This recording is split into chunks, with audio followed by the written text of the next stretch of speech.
Africa is a continent with a lot of resilient people. Mm. And so if you're looking to work in the continent, you have to bring an equal amount of resilience. Wow.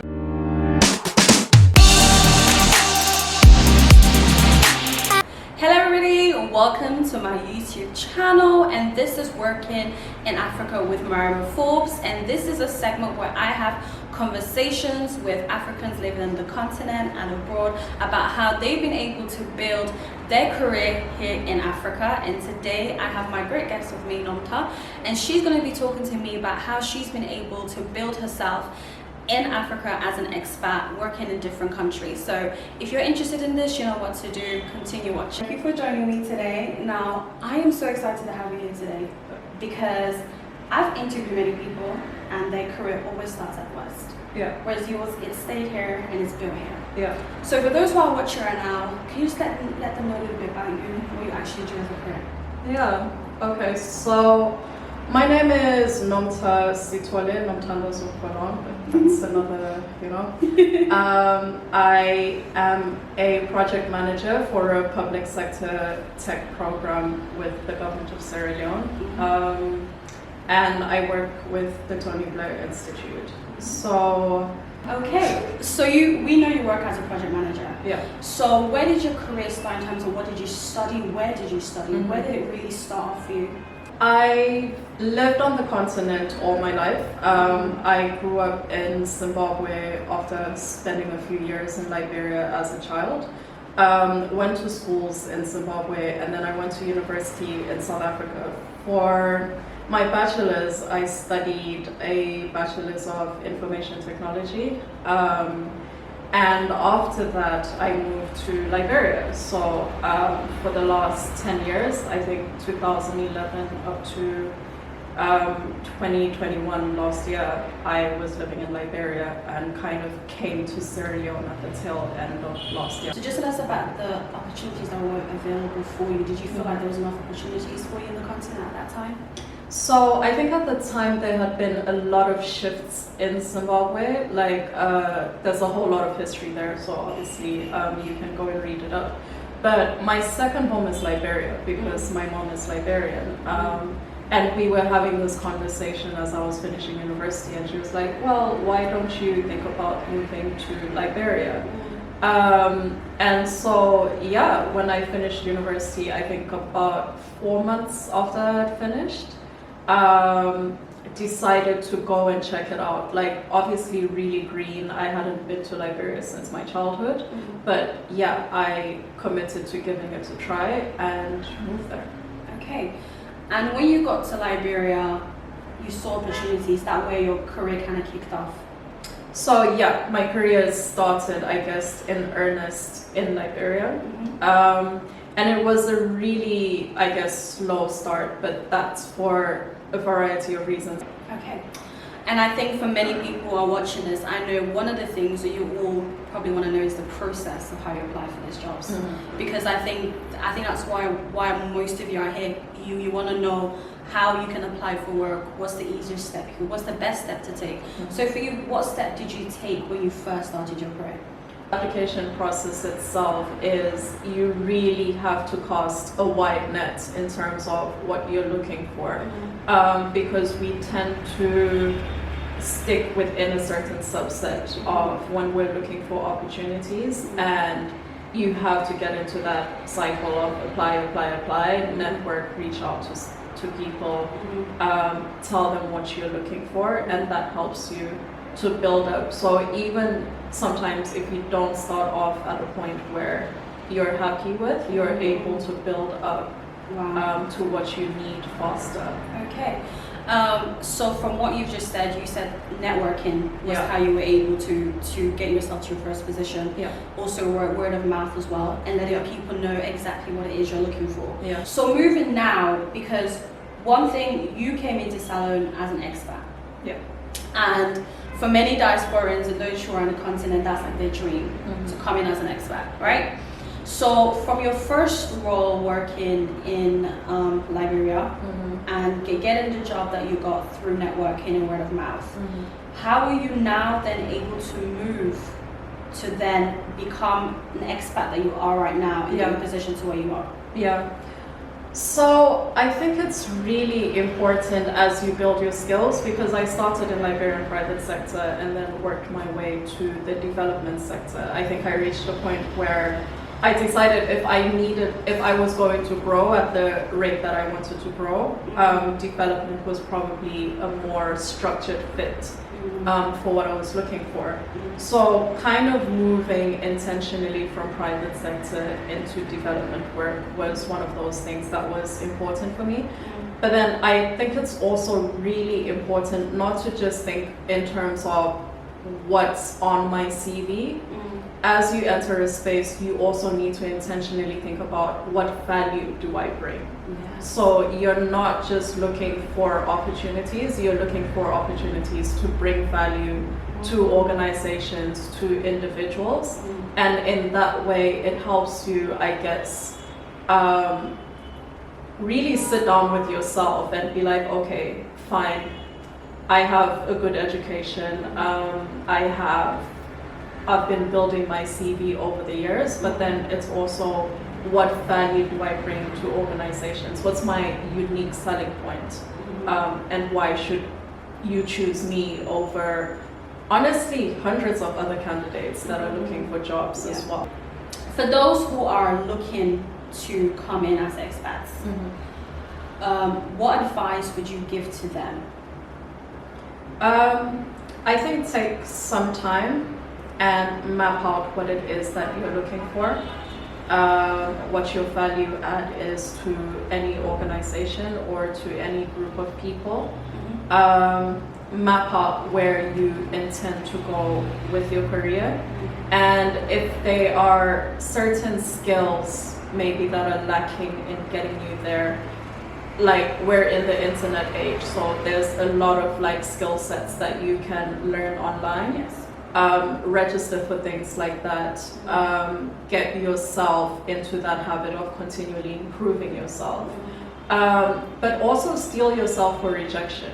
I think a lot of people definitely give up on pursuing that avenue that they want, because after you get the first 10 rejections, you're like, okay, this isn't for me. I'm moving on. But yeah, you have to be really resilient. And I was thinking about this when you told me about wanting to do this interview. Africa is a continent with a lot of resilient people. And so if you're looking to work in the continent, you have to bring an equal amount of resilience. Because it's not, we already have people that are resilient and in survival mode. They've been living this life before I came in. There are going to be needs long after I leave. But it comes back to, you talk about this in relationships, but it's also professionally. What do you bring to the table? So I think, that's really important. I'm really happy that you mentioned that, because I think with a lot of people who are coming from the Western country, they can sometimes look down on those that are here, thinking they don't have certain skill sets. So you might be bringing a stronger educational background, but you're competing with national experience and national context. People that have lived in country or that have lived on the continent. You're also working within a space where skills is like a wide spectrum of things. So even if you might bring stronger technical skills, you might find that you're competing for jobs with people that have other skill sets that are equally as valuable in the spaces that you're looking to work in. So you can't really look down on someone because they don't have the same types of experiences or skills that you do. So come in and be teachable, and learn from people. Like, you have things to bring, but there's also so much to learn within the country, whatever country it is that you decide that you would want to work in. Okay. What advice would you give for those who are looking for expat roles Should they come in straight away as an expat? Should they maybe look for experience? What process do you think they should take? I think everyone's journey is unique, and that's why it's important to have this introspective conversation with yourself with where you're at and where you're going to go. I think don't undersell yourself out of desperation because you're looking to get into that space. Like, you know your education background, you know your skill sets, you know your work experience, and if you feel confident that you have a fit to go immediately into a role, then do that. I think no two people are cut from the same cloth, so it's really not a straightforward thing to say, oh, come in at an entry level. Although if you are coming in country cold without a job, then interning and volunteering are really great ways to get you set up. Okay, I really like that. Okay, so now you have worked in Liberia and now you're working here in Sierraleone. Can you just go through that process with us, how you were able to come in Sierraleone as an expat? The organization that I currently work with, I've worked with since 2017. And I've kind of advanced through that. So I was working as a governance advisor in Liberia. The country head here got in touch with me and she was like, yeah, you know, like, we are supporting the government with human capital development. Would you be interested in coming in for a short-term consultancy? And, you know, so this came through, and I think within a week, I was in Sierraleone, but it was kind of based on the work that I had done in Liberia, kind of like seamlessly fitting into this. When you got that role now to come in as an expat, what benefits did they give you in that entire journey? Did you feel like, okay, I'm happy and I'm going to go ahead and take this role? So I think even working in Liberia, I had, for example, health benefits. We had transportation offered to us through work. But that's just the nature of the organization, because you find with some that local staff don't get health benefits, but expats do. And I think that's why also, like, when you're looking for organizations to work for, it's good to suss out with them what benefits that they offer outside of just a paycheck from 1 month to the next. So like, even coming from Liberia, we had learning budget for learning and development, our personal development. And I was working as a local staff in Liberia, by the way, because I'm Liberian. So we had learning and development budget, we had transportation, we had healthcare provided within my contract. So but then coming here, obviously you get also, I think, in addition to that, housing. I think about working in Africa, and I kind of think of from an ignorant perspective, and I think many of us can agree this. We always assume we're not going to get the same benefits as we get. And I'm really happy that you pointed out that you worked as a local, you had all these benefits that somebody else will have if they work in the UK, America, wherever it may be. So don't be afraid, you can still have your benefits, guys. How was it like for you in terms of settling in? I think one of the advantages to moving so close to home, because Sierraleone is a 40-minute flight from Liberia. So one of the benefits of like coming so close to home is that there's a lot of similarities. Like, we like to think people will be so different from us, and it's like, no, it's Africa. It's Africa, and especially it's West Africa, and especially Liberia is next to Sierraleone, so we're good. So a lot of similarity. Obviously, the disadvantages are you're away from home. And obviously this is a different experience for me, but it will be different from someone, for example, coming from the diaspora. So why should diasporans choose to come to Africa to build their career, would you think?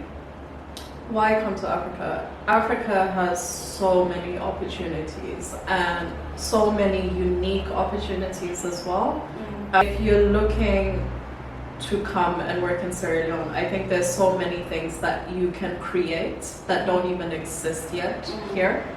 And that's the beauty of this space. Like, there's so much opportunity that you can make for yourself if you have that mindset that that's the type of thing that you want to do. So I know maybe sometimes we think about expat life as being development sector work, but there's a huge amount of potential to be built from the private sector. So just coming in and setting up something in the private sector can be very rewarding, not just in terms of you're solving a problem for the local population, but then it's also rewarding in terms of your potential financial returns on that. I know we don't like to talk about money because it's like, you're being greedy because you want to make money, and how are you helping people? But I think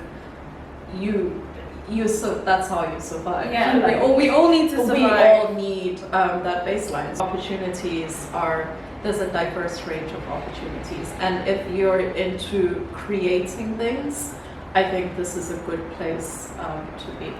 I really like that, and I've had really fun talking to you today. You shared so much gems. Great. But thank you so much for coming on and sharing what you shared. Okay, before we go, do you have any last word advice for young people who are watching this right now? I think do the right thing for you at the right time. Don't feel pressured into expectations of where you should be and what you should be doing. You kind of intuitively know when to make certain moves. So I think, that would be my key takeaway. And if you are looking at living here, come in with an open mind, open heart, and see where it takes you.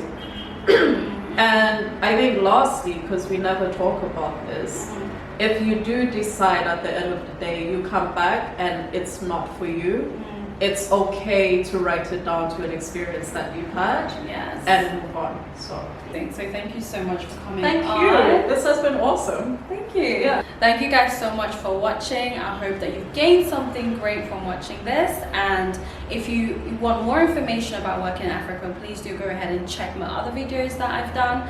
And I'll see you on the next segment. And if you're not a subscriber, you know what to do. Click on the subscribe button. If you like this video, go ahead and give it a big thumbs up. And if you have any questions, go below in the comment section and write them down, and I or even Nomtha will be able to respond for you. So thank you so much for watching, and have a great day. Bye. Bye.